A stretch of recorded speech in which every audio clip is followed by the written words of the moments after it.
ਵਾਹਿਗੁਰੂ ਜੀ ਕਾ ਖਾਲਸਾ ਵਾਹਿਗੁਰੂ ਜੀ ਕੀ ਫਤਿਹ। ਮੈਂ ਤੁਹਾਡੀ ਹੋਸਟ ਨੀਲਮ ਕੌਰ ਤੇ ਮੈਂ ਟੀਵੀ 84 ਦੇ ਸਾਰੇ ਦਰਸ਼ਕਾਂ ਤੇ ਸਰੋਤਿਆਂ ਦਾ ਦਿਲੀ ਸਵਾਗਤ ਕਰਦੀ ਹਾਂ ਪ੍ਰੋਗਰਾਮ ਸੱਚੋ ਸੱਚ ਵਿੱਚ, ਜਿਹੜੇ ਇਸ ਪ੍ਰੋਗਰਾਮ ਨੂੰ ਦੇਸ਼ਾਂ ਵਿਦੇਸ਼ਾਂ ਵਿੱਚ ਬੈਠ ਕੇ ਦੇਖਦੇ ਸੁਣ ਰਹੇ ਨੇ। ਹੱਕ ਸੱਚ ਦੀ ਆਵਾਜ਼ ਨੂੰ ਬੁਲੰਦ ਕਰਨ ਵਾਲੇ ਡਾਕਟਰ ਅਮਰਜੀਤ ਸਿੰਘ ਜੀ ਰੋਜ਼ਾਨਾ ਦੀ ਤਰ੍ਹਾਂ ਸਟੂਡੀਓ ਵਿੱਚ ਮੇਰੇ ਨਾਲ ਮੌਜੂਦ ਹਨ। ਆਓ ਉਹਨਾਂ ਨੇ ਮਿਲ ਕੇ ਪ੍ਰੋਗਰਾਮ ਦੀ ਸ਼ੁਰੂਆਤ ਕਰਦੇ ਹਾਂ।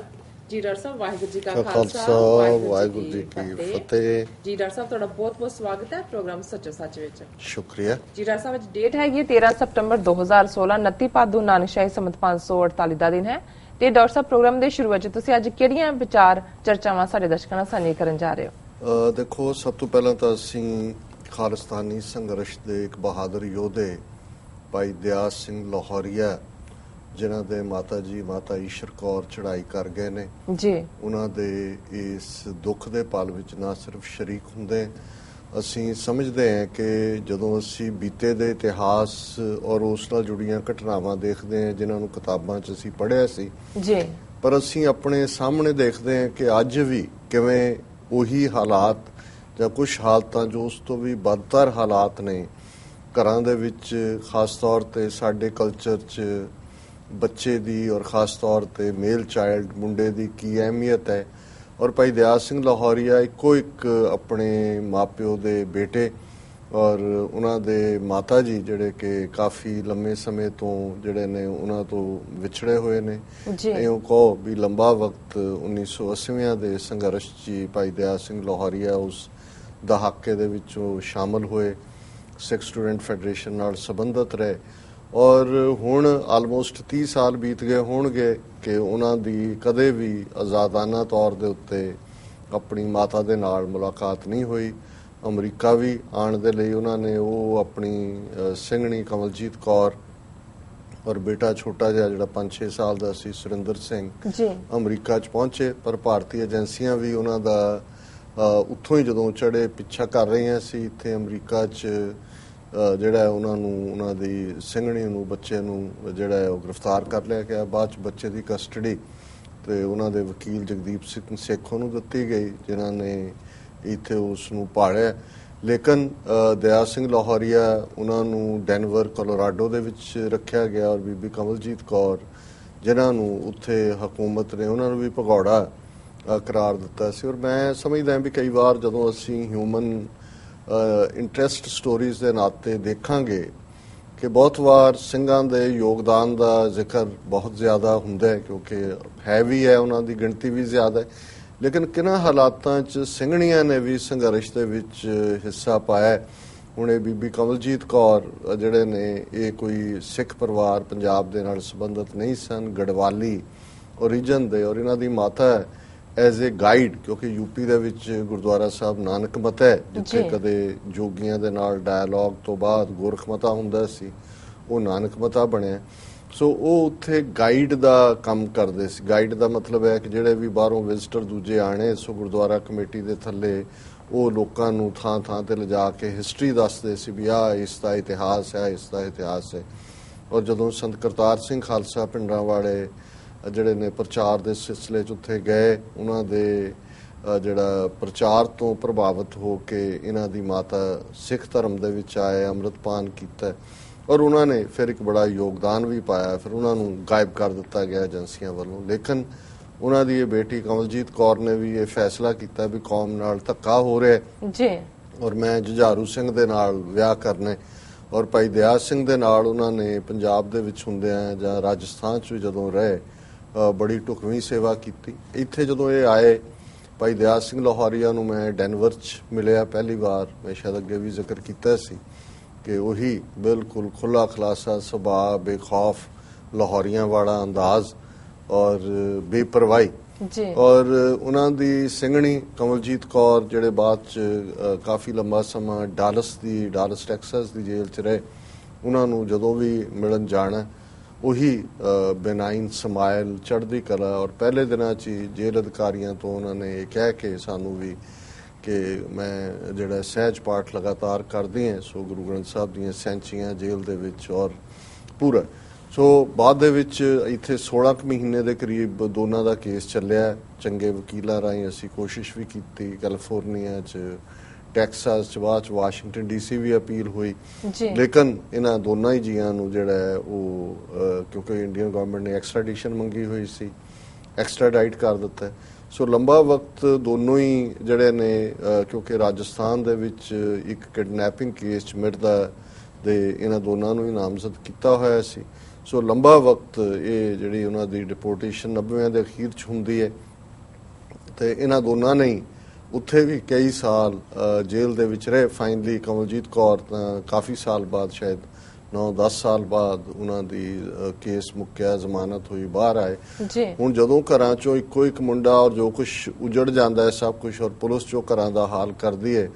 ਉਸ ਦੌਰ ਦੇ ਵਿੱਚ ਇਹਨਾਂ ਦੇ ਪੇਰੈਂਟਸ ਬੜਾ ਸਫਰ ਕਰਦੇ ਰਹੇ ਪਰ ਬੀਬੀ ਕਮਲਜੀਤ ਕੌਰ ਨੇ ਬਾਹਰ ਆ ਕੇ ਦਿਆਲ ਸਿੰਘ ਲਾਹੌਰੀਆ ਤੇ ਲਗਾਤਾਰ ਜੇਲ੍ਹ 'ਚ ਹੈ ਹੁਣ ਵੀ ਉਹ ਤਿਹਾੜ ਜੇਲ੍ਹ 'ਚ ਹੈ ਉੱਤੇ ਹੋਰ ਕੇਸ ਵੀ ਬਾਅਦ 'ਚ ਪਾਏ ਗਏ ਔਰ ਹੁਣ ਉਹਨੂੰ ਜਿਹੜਾ 2 ਦਿਨ ਦੀ ਪੈਰੋਲ ਦਿੱਤੀ ਹੈ ਕਿ ਉਹ ਆਪਣੀ ਮਾਤਾ ਦੇ ਸੰਸਕਾਰ 'ਚ ਸ਼ਾਮਲ ਹੋ ਸਕਣਗੇ ਪਰ ਕਮਲਜੀਤ ਕੌਰ ਨੇ ਉੱਥੇ ਰਹਿੰਦਿਆਂ ਵੀ ਸੇਵਾ ਕੀਤੀ ਦੂਸਰੇ ਪਾਸੇ ਕੌਮੀ ਪੱਖ ਤੋਂ ਵੀ ਔਰ ਹੁਣ ਉਹਨਾਂ ਦੇ ਮਾਤਾ ਜੀ ਦਿਆਲ ਸਿੰਘ ਲਾਹੌਰੀਆ ਦੇ ਔਰ ਮੈਂ ਜਦੋਂ ਡੈਲਸ ਸੀ ਇਸ ਵੀਕਐਂਡ ਤੇ ਜਿਹੜਾ ਉਹਨਾਂ ਦੇ ਪਰਿਵਾਰ ਨਾਲ ਸੰਬੰਧ ਰੱਖਦੇ ਨੇ ਭਾਈ ਗੁਰਮੇਲ ਸਿੰਘ ਜੀ ਉਹ ਮੈਨੂੰ ਕਹਿਣ ਲੱਗੇ ਵੀ ਮਾਤਾ ਦੀ ਸਿਹਤ ਵੀ ਠੀਕ ਨਹੀਂ ਹੈ ਕੁਝ ਉਹਨਾਂ ਨੂੰ ਤਾਂ ਪਤਾ ਨਹੀਂ ਲੱਗਦਾ ਔਰ ਕਮਲਜੀਤ ਕੌਰ ਹੁਣ ਪਿੰਡ ਚਲੀ ਗਈ ਹੈ ਉਹਨਾਂ ਦੇ ਕੋਲ ਹੀ ਕਿ ਵੀ ਮੈਂ ਇਹੀ ਮਾਤਾ ਦਾ ਜਿਹੜੀ ਹੈ ਟੇਕ ਕੇਅਰ ਕਰਨੀ ਹੈ ਸੋ ਮੈਂ ਸਮਝਦਾ ਵੀ ਇਹ ਜਦੋਂ ਤੁਸੀਂ ਇਸ ਸਾਰੇ ਨੂੰ ਹੁਣ ਮੈਂ 25-30 ਸਾਲ ਦੀ ਵਿਥਿਆ 4-5 ਮਿੰਟ ਦੇ ਵਿੱਚ ਬਿਆਨੀ ਹੈ ਪਰ ਇਹ 30 ਸਾਲ ਦਾ ਸਮਾਂ ਕਿਉਂ ਜਿਹਾ ਹੋਏਗਾ ਕਿਵੇਂ ਹੁੰਦਾ ਹੈ ਪੇਰੈਂਟਸ ਦੇ ਲਈ ਜਿਹੜੇ ਇਸ ਚੋਂ ਗੁਜ਼ਰੇ ਨੇ ਔਰ ਕਮਲਜੀਤ ਕੌਰ ਜਿਨ੍ਹਾਂ ਦੇ ਨਾਲ ਉਹਨਾਂ ਦੇ ਜਾਣ ਤੋਂ ਬਾਅਦ ਵੀ ਮੇਰਾ ਸੰਪਰਕ ਰਿਹਾ ਹੁਣ ਤਾਂ ਨਹੀਂ ਸ਼ਾਇਦ 2 ਸਾਲ ਪਹਿਲਾਂ ਮੈਂ ਹਿਊਸਟਨ ਸੀ ਉਦੋਂ ਉਹਨਾਂ ਨਾਲ ਫੋਨ ਤੇ ਗੱਲਬਾਤ ਵੀ ਹੋਈ ਤੇ ਉਹੀ ਚੜ੍ਹਦੀ ਕਲਾ ਦੇ ਬੋਲ ਹਾਲਾਂਕਿ ਆਰਥਿਕ ਤੌਰ ਤੇ ਕੀ ਮੰਦਹਾਲੀ ਹੁੰਦੀ ਹੈ ਘਰਾਂ ਦਾ ਕੀ ਹਾਲ ਹੁੰਦਾ ਹੈ ਇਹ ਸਾਰਾ ਜਿਹੜਾ ਇਹ ਸਾਡੇ ਸਾਹਮਣੇ ਸੋ ਅਸੀਂ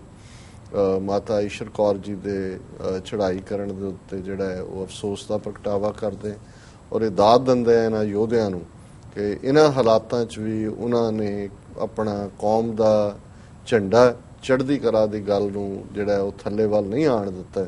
ਸੋ ਇਹ ਸਾਡੇ ਲਈ ਮੈਂ ਸਮਝਦਾ ਪਿਛਲੇ ਦਿਨ 'ਚ ਅਸੀਂ ਭਾਈ ਕੁਲਬੀਰ ਸਿੰਘ ਬੜਾ ਪਿੰਡ ਦੇ ਮਾਤਾ ਜੀ ਪਿਤਾ ਜੀ ਦੇ ਚੜ੍ਹਾਈ ਕਰਨ ਦਾ ਜ਼ਿਕਰ ਕੀਤਾ ਸੀ ਔਰ ਇਸ ਵੀਕ ਦੇ ਵਿੱਚ ਦੂਸਰੀ ਇਸ ਕਿਸਮ ਦੀ ਅਫਸੋਸਨਾਕ ਘਟਨਾ ਜਿਹੜੇ ਇਸ਼ੂ ਅੱਜ ਦੀ ਵਿਚਾਰ ਲਈ ਅਸੀਂ ਚੁਣੇ ਨੇ ਕਸ਼ਮੀਰ ਦੁਬਾਰਾ ਕਿਉਂ ਪਿਛਲੇ 2 ਮਹੀਨੇ ਤੋਂ ਹੀ ਫੋਕਸ ਤੇ ਹੈ ਪਰ ਫਿਰ ਜਦੋਂ ਕੋਈ ਹੋਰ ਖਬਰਾਂ ਆਉਂਦੀਆਂ ਲੱਗਦਾ ਹੈ ਕਿ ਵੀ ਉੱਥੇ ਤਾਂ ਲਗਾਤਾਰ ਤਾਂ ਪਰ ਆਫਰੀਨ ਹੈ ਕਸ਼ਮੀਰੀਆਂ ਨੂੰ ਕਿ ਕਿਵੇਂ ਉਹਨਾਂ ਨੇ 2 ਮਹੀਨੇ ਤੋਂ ਜ਼ਿਆਦਾ ਸਮੇਂ ਜਿੱਥੇ ਕਿ ਹੁਣ 80 ਤੋਂ ਜ਼ਿਆਦਾ ਮੌਤਾਂ 12-13 ਹਜ਼ਾਰ ਜ਼ਖਮੀ ਔਰ ਸੈਂਕੜਿਆਂ ਦੀਆਂ ਅੱਖਾਂ ਦੀ ਰੋਸ਼ਨੀ ਨਹੀਂ ਔਰ ਕੱਲ ਦਾ ਸੈਗਮੈਂਟ ਅਸੀਂ ਈਦ ਦੇ ਉੱਤੇ ਕੀਤਾ ਸੀ ਸਾਨੂੰ ਬਹੁਤ ਸਾਰੇ ਮੁਸਲਮਾਨ ਸਾਡੇ ਵੀਰਾਂ ਭੈਣਾਂ ਨੇ ਈਮੇਲਸ ਰਾਹੀਂ ਔਰ ਮੈਸੇजेस ਰਾਹੀਂ ਜਿਹੜਾ ਉਹ ਸ਼ੁਕਰੀਆ ਵੀ ਅਦਾ ਕੀਤਾ ਔਰ ਉਹਨਾਂ ਨੇ ਕਿਹਾ ਕਿ ਵੀ ਸਾਨੂੰ ਮਾਣ ਹੈ ਕਿ ਸਿੱਖ ਭਰਾ ਸਾਡੀਆਂ ਭਾਵਨਾਵਾਂ ਨੂੰ ਸਮਝਦੇ ਨੇ ਪਰ ਕੱਲ ਜਿਹੜਾ ਮੈਂ ਜ਼ਿਕਰ ਨਹੀਂ ਕਰ ਸਕਿਆ ਕਿ ਇੱਕ ਪਾਸੇ ਕਿਵੇਂ ਦੁਨੀਆ ਭਰ ਦੇ ਵਿੱਚ ਮੁਸਲਮਾਨ ਬੇਸ਼ੱਕ ਜਿਸ ਵੀ ਹਾਲ 'ਚ ਨੇ ਉਹਨਾਂ ਨੇ ਈਦ ਨੂੰ ਸੈਲੀਬ੍ਰੇਟ ਕੀਤਾ ਪਰ ਕਸ਼ਮੀਰ ਵਾਦੀ ਦੇ ਵਿੱਚ ਇਸ ਮੌਕੇ ਦੇ ਉੱਤੇ ਸਾਰੀ ਕਸ਼ਮੀਰ ਵਾਦੀ ਉਹਨਾਂ ਦੇ 10 ਜ਼ਿਲ੍ਹੇ ਜਿਹੜੇ ਨੇ ਉਹ ਕਰਫਿਊ ਦੇ ਹਵਾਲੇ ਕਰ ਦਿੱਤੇ ਗਏ ਔਰ ਉਸ ਸਾਰੇ ਦੇ ਵਿੱਚ ਉਹਨਾਂ ਨੇ ਜਿਸ ਤਰੀਕੇ ਦਾ ਸੁਰੱਖਿਆ ਦਸਤਿਆਂ ਦਾ ਉੱਥੇ ਵਰਤਾਰਾ ਰਿਹਾ ਉਸ ਦਾ ਹੀ ਨਤੀਜਾ ਹੈ ਵੀ ਫੇਰ ਗੋਲੀ ਚੱਲੀ ਔਰ ਆਫਰੀਨ ਹੈ ਕਸ਼ਮੀਰੀਆਂ ਨੂੰ ਕਿ ਉਹਨਾਂ ਨੇ ਸਾਰੇ ਹੀ ਜ਼ਿਲ੍ਹਿਆਂ ਦੇ ਵਿੱਚ ਇਹ ਜਾਣਦੇ ਆ ਕਿ ਈਦ ਹੈ ਉਹਨਾਂ ਨੇ ਕਰਫਿਊ ਤੋਂ ਬਾਹਰ ਆਏ ਉਹਨਾਂ ਨੇ ਆਜ਼ਾਦੀ ਦੇ ਨਾਅਰੇ ਵੀ ਲਾਏ ਉਹਨਾਂ ਦੇ ਉੱਤੇ ਗੋਲੀਆਂ ਵੀ ਚਲਾਈਆਂ ਗਈਆਂ 2 ਜਿਹੜੇ ਨੇ ਹੋਰ ਮੌਤਾਂ ਹੋਈਆਂ ਨੇ 100 ਤੋਂ ਜ਼ਿਆਦਾ ਜ਼ਖਮੀ ਨੇ ਔਰ 50 ਥਾਵਾਂ ਦੇ ਉੱਤੇ ਇਸ ਸਾਰੇ ਪੀਰੀਅਡ ਦੇ ਵਿੱਚ ਕਲੈਸ਼ ਹੋਇਆ ਸਿਕਿਉਰਿਟੀ ਦਸਤਿਆਂ ਦੇ ਨਾਲ ਔਰ 4 ਚੁਫੇਰੇ ਕਰਫਿਊ ਹੈ ਇਹਨਾਂ ਸਾਰੇ ਹੀ ਵਾਦੀ ਦੇ ਵਿੱਚ ਇੰਟਰਨੈਟ ਔਰ ਸੈੱਲ ਫੋਨ ਬੰਦ ਕਰ ਦਿੱਤੇ ਗਏ ਨੇ ਔਰ ਲਗਾਤਾਰ ਅਜੇ ਵੀ ਬੰਦ ਨੇ ਸੋ ਕੁੱਲ ਮਿਲਾ ਕੇ ਔਰ ਪਹਿਲੀ ਵਾਰ ਜਿਹੜਾ ਇਸ ਤੋਂ ਇਲਾਵਾ ਜਿਹੜਾ ਮੈਂ ਸਮਝਦਾ ਹਾਂ ਵੀ ਔਰ ਇਹ ਗੱਲ ਉਹਨਾਂ ਦੇ ਕਸ਼ਮੀਰੀ ਨੇਤਾਵਾਂ ਨੇ ਕਹੀ ਹੈ ਕਿ ਜਿਹੜਾ ਕੰਮ ਕਦੇ ਵੀ ਈਵਨ ਹਾਲਾਂ ਜਦੋਂ ਉਹਨਾਂ ਨੇ ਸਿੱਖ ਰਾਜ ਦੀ ਗੱਲ ਕੀਤੀ ਸੋ ਜ਼ਾਹਰ ਹੈ ਕਿ ਸਿੱਖਾਂ ਨੇ ਅਫਗਾਨਾਂ ਤੋਂ ਕਸ਼ਮੀਰ ਲਿਆ ਸੀ ਜਾਂ ਬਾਅਦ ਦੇ ਵਿੱਚ ਡੋਗਰਿਆਂ ਨੂੰ ਗਦਾਰੀ ਦਾ ਇਨਾਮ ਮਿਲਿਆ। ਪਰ ਉਹਨਾਂ ਨੇ ਇਹ ਕਿਹਾ ਕਿ ਵੀ ਈਵਨ ਕਦੇ ਸਿੱਖ ਰਾਜ ਜਾਂ ਡੋਗਰਾ ਰਾਜ ਜਿਹੜੇ ਕਿ ਗੈਰ ਇਸਲਾਮੀ ਸੰਜ਼ਾਰ ਹੈ ਉਹਨਾਂ ਦੇ ਵੇਲੇ ਵੀ ਕਦੇ ਸਾਡੀਆਂ ਮੁੱਖ ਜਿਹੜੀਆਂ ਮਸੀਤਾਂ ਨੇ ਉਹਨਾਂ ਦੇ ਵਿੱਚ ਜਿਹੜੀ ਹੈ ਈਦ ਦੀ ਨਮਾਜ਼ ਤੇ ਪਾਬੰਦੀ ਨਹੀਂ ਸੀ। ਔਰ ਇਹ ਖਬਰ ਮੈਂ ਥੋੜੀ ਵੇਰਵੇ ਦੇ ਨਾਲ ਡਿਸਕਸ ਕਰਨਾ ਚਾਹੁੰਦਾ। Eid prayers not allowed at major mosque shrines never before curbs imposed during feast. ਇਹ ਹਿਸਟਰੀ 'ਚ ਕਦੇ ਨਹੀਂ ਹੋਇਆ ਕਿ ਈਦ ਦੇ ਮੌਕੇ ਤੇ ਜਿਹੜਾ ਵੱਡੀਆਂ ਮਸਜਿਦਾਂ ਜਿਨ੍ਹਾਂ ਦੇ ਵਿੱਚ ਹਜ਼ਰਤ ਬਲ ਹੈ, ਗ੍ਰੈਂਡ ਮੌਸਕ ਹੈ ਸ੍ਰੀਨਗਰ ਦੀ, ਕਿਉਂਕਿ ਕਸ਼ਮੀਰ ਦੇ ਵਿੱਚ ਸੂਫੀ ਇਸਲਾਮ ਹੈ, ਬਹੁਤ ਸਾਰੀਆਂ ਦਰਗਾਹਾਂ ਨੇ। ਔਰ ਇਸ ਖਬਰ ਨੂੰ ਜਿਹੜਾ ਕਿ ਟ੍ਰਿਬਿਊਨ ਦੀ ਹੈ Srinagar date line the, for the first time in known history of Kashmir, Eid congregation prayers were today not allowed at the Srinagar's Grand Mosque, Hazrat Bal Dargah and other major Sufi shrines of the city as the government imposed a strict curfew to thwart the march to the United Nations Mission Office. ਉਹਨਾਂ ਨੇ March ਕੱਢਣਾ ਚਾਹਿਆ, ਉਸ ਨੂੰ ਉਹਨਾਂ ਨੇ ਨਿਕਲਣ ਨਹੀਂ ਦਿੱਤਾ। ਪਰ ਜਿਵੇਂ ਮੈਂ ਜ਼ਿਕਰ ਕੀਤਾ ਇਹਨਾਂ ਸਾਰੀਆਂ ਮਸੀਤਾਂ ਦੇ ਵਿੱਚ ਜਿਹੜੀ ਹੈ ਉਹ ਨਮਾਜ਼ ਨਹੀਂ ਅਦਾ ਕਰਨ ਦਿੱਤੀ ਗਈ। According to Islamic injunctions the Eid prayers are supposed to be offered in open designated spaces known as Eidgah and if the weather is bad like in case of rain or snow then in mosque. ਕਿਉਂਕਿ ਹਰ ਜਿਹੜਾ ਸ਼ਹਿਰ ਹੈ ਉਹਦੇ ਵਿੱਚ ਕੋਈ ਨਾ ਕੋਈ ਵੱਡੀ ਈਦਗਾਹ ਉਹਦੇ ਮਸਜਿਦ ਦੇ ਨਾਲ ਹੁੰਦੀ ਹੈ। ਔਰ ਇਹ ਹੈ ਕਿ ਇਹਨਾਂ ਵੱਡੇ ਮੌਕਿਆਂ ਦੇ ਉੱਤੇ ਖੁੱਲੇ ਵਿੱਚ ਅਸਮਾਨ ਦੇ ਥੱਲੇ ਜਿਹੜਾ ਅੱਲਾਹ ਤਾਲਾ ਨੂੰ ਯਾਦ ਕੀਤਾ ਜਾਏ, ਨਮਾਜ਼ ਅਦਾ ਕੀਤੀ ਜਾਏ। ਹਾਂ ਜੇ ਮੌਸਮ ਮੀਂਹ ਹੈ ਜਾਂ ਸਨੋ ਹੈ ਤੇ ਫਿਰ ਜਿਹੜਾ ਉਹ ਮਸਜਿਦ ਦੇ ਅੰਦਰ ਅਦਾ ਕਰ ਸਕਦੇ ਨੇ। owing to the curfew, Eid prayers were not allowed today at Jamia Masjid in Novata area of Srinagar, a historical place and witness to many ups and downs since it was built by Sultan Sikandar Shah Miri in 1394। ਇਹ ਜਿਹੜੀ ਮਸਜਿਦ ਦਾ ਜ਼ਿਕਰ ਇਹਨਾਂ ਨੇ ਕੀਤਾ ਹੈ ਕਿ ਵੀ ਜਾਮੀਆ ਮਸਜਿਦ ਇਹ 1394 ਦੇ ਵਿੱਚ ਯਾਨੀ ਕਿ 14ਵੀਂ ਸਦੀ ਦੇ ਵਿੱਚ ਇਹ ਮਸਜਿਦ ਇਸ ਬਾਦਸ਼ਾਹ ਨੇ ਬਣਾਈ ਸੀ। ਔਰ ਇਹਦੇ ਬਾਵਜੂਦ ਕਿ ਇਹਨਾਂ ਆਲਮੋਸਟ 6 ਤੋਂ ਜ਼ਿਆਦਾ ਸਦੀਆਂ ਹੋ ਗਈਆਂ ਨੇ, ਬਹੁਤ ਅਪ ਐਂਡ ਡਾਊਨ ਹੋਏ, ਪਰ ਕਦੇ ਇਹ ਨਹੀਂ ਸੀ ਹੋਇਆ ਕਿ ਈਦ ਦੇ ਮੌਕੇ ਤੇ ਉੱਥੇ ਨਮਾਜ਼ ਨਾ ਅਦਾ ਕੀਤੀ ਜਾਣ ਦਿੱਤੀ ਜਾਏ।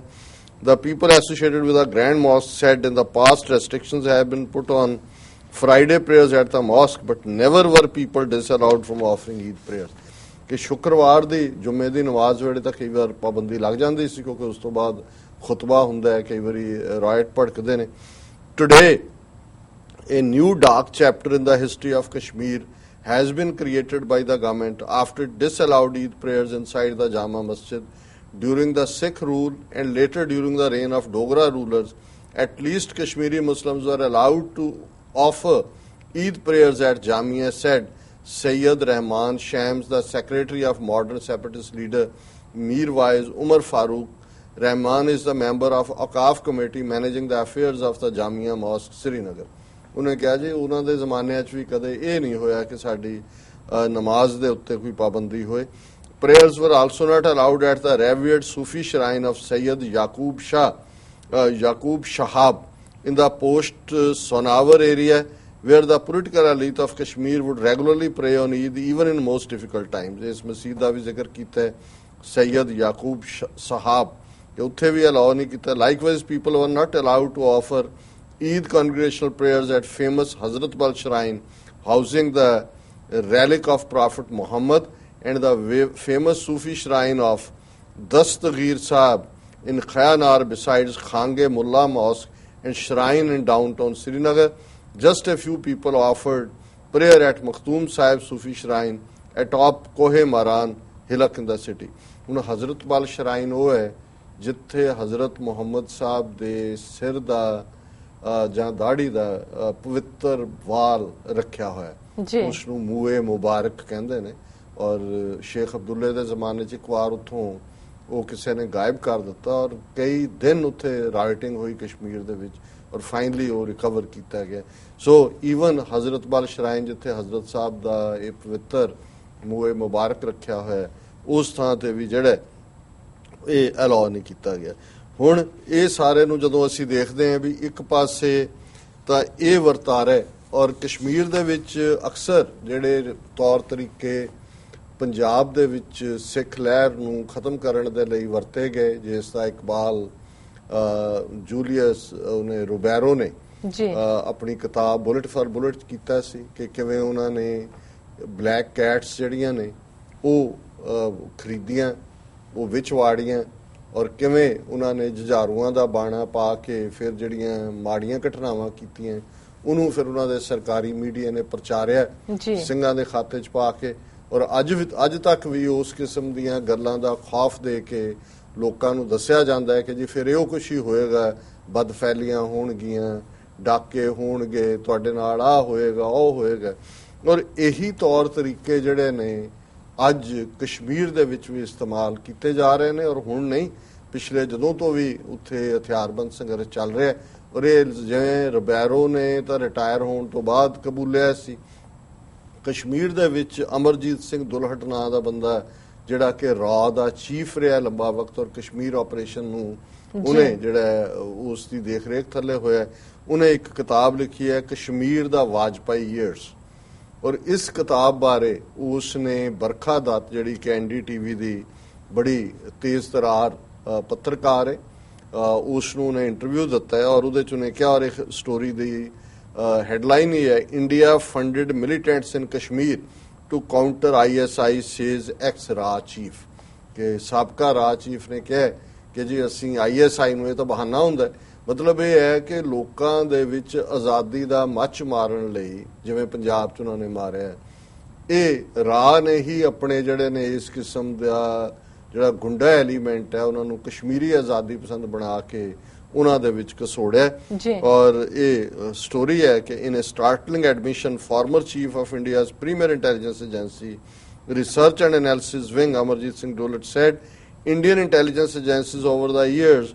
often paid militants and separatists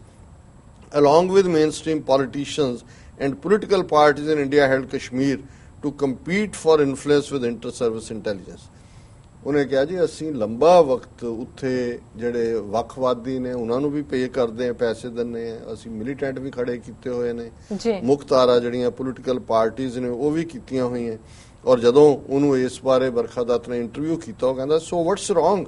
what's there to be so shocked or scandalized by, it's done the world over. ਉਹਨੇ ਕਿਹਾ ਜੀ ਇਹ ਏਡੀ ਕਿਹੜੀ ਗੱਲ ਹੈ, ਇਹ ਤਾਂ ਦੁਨੀਆ ਭਰ 'ਚ ਹੁੰਦੀ ਹੈ। ਔਰ ਇਹੀ ਗੱਲ ਰੋਬੈਰੋ ਨੂੰ ਵੀ ਕਹੀ ਸੀ ਉਸ ਕਿਤਾਬ ਕਿ ਜੀ ਇਹ ਕਾਊਂਟਰ ਇਨਸਰਜੈਂਸੀ ਦੂਜੇ 'ਚ ਦੁਨੀਆ ਭਰ 'ਚ ਹੁੰਦਾ ਹੈ, ਤੁਸੀਂ ਇਹ ਤਰੀਕੇ ਕਰਦੇ ਹੋ। ਔਰ ਜਿਹੜੀ ਇੱਕ ਸਟੇਟਮੈਂਟ ਨੇ ਮੈਨੂੰ ਰਾਦਰ ਜਿਹੜਾ ਉਹਨੇ ਫਰੇਜ਼ ਇਸਤੇਮਾਲ ਕੀਤਾ ਹੈ,